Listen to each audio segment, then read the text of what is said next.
منحوس نہیں ہے۔ اللہ فرماتے ہیں اگر نحوست ہوتا تو عورت میں ہوتا، گھر میں ہوتا، گھوڑا میں ہوتا۔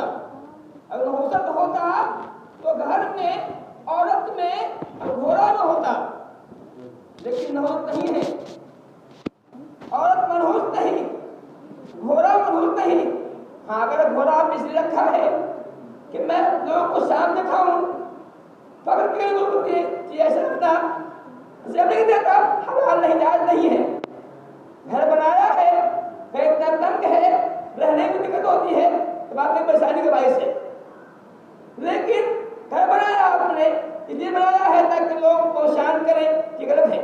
میں نے یہ کہا کہ نبی بات اگر نحوست ہوتی تو گھر گھوڑا اور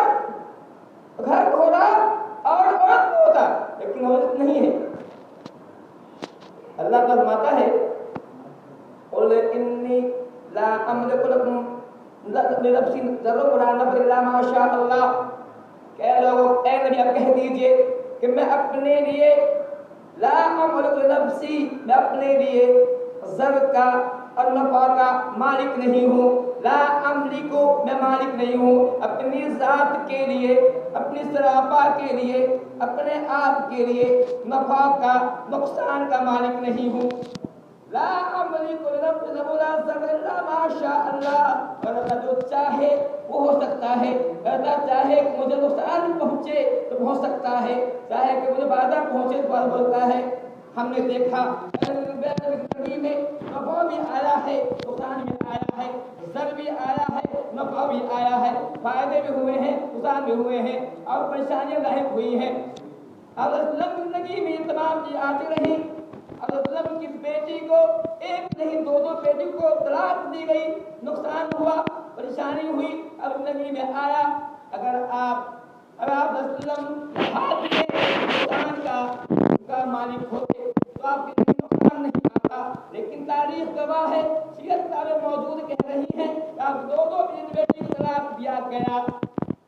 حضرت کی بیٹی رقیہ رضی اللہ عنہا جب مکہ سے مدینہ جا رہی تھی، حباب بن اسود نے جب وہ اونٹنی پر سوار تھی جا رہی تھی، اونٹنی دھکا دیا تھا، گرا دیا تھا، جس کی وجہ سے کو چوٹ لگی تھی، وہ حاملہ تھی، حمل ہو گیا تھا، اسی بیماری میں وہ مر کے بھی انتقال بھی ہو گیا۔ کہنے مطلب یہ ہے اگر نبی کے ساتھ، نبی کے ہاتھ میں نفع نقصان کی قدرت ہوتی، مالک ہوتے، نبی کی بیٹی کو تکلیف نہ ہوتی۔ تاریخ گواہ ہے، یہ کتاب اس بات پر گواہی دے رہی ہے، نبی کی بیٹی کے ساتھ یہ معاملہ ہوا۔ حباب بن اسود نے آپ کی بیٹی کو اونٹ سے گرایا اور چوٹ لگی، حمل ضائع ہو گیا اور ان کا انتقال بھی ہو گیا، اب مر گئی۔ لیکن قرآن دائی نبی کا اخلاق پر نہیں، حباب بن اسود نبی کے بیٹے قاتل ہے، نبی کی بیٹی کو قتل کر رہا ہے، گرا کے مار رہا ہے، اس کے بعد میں احساس ہوتا ہے، نبی کے پاس آ رہا ہے، ڈر رہا ہے کہیں نبی میرا مؤاخذہ نہ کر لے، گرفت نہ کرے، مجھے قتل کی سزا قتل ہے اسلام کے اندر، اس کے تحت ہمیں پھانسی نہ دے دے۔ میں ڈرتے ہوئے نبی کے پاس آ رہا ہے، کہہ رہا ہے میں حباب ہوں، آپ کی بیٹی قاتل ہوں، لیکن میں آج آیا ہوں اس لیے کہ میں آپ کے ہاتھ پہ بیعت کروں، اسلام قبول کروں، کیا آپ قبول کریں گے؟ کیا میرے ساتھ کیا معاملہ کریں گے؟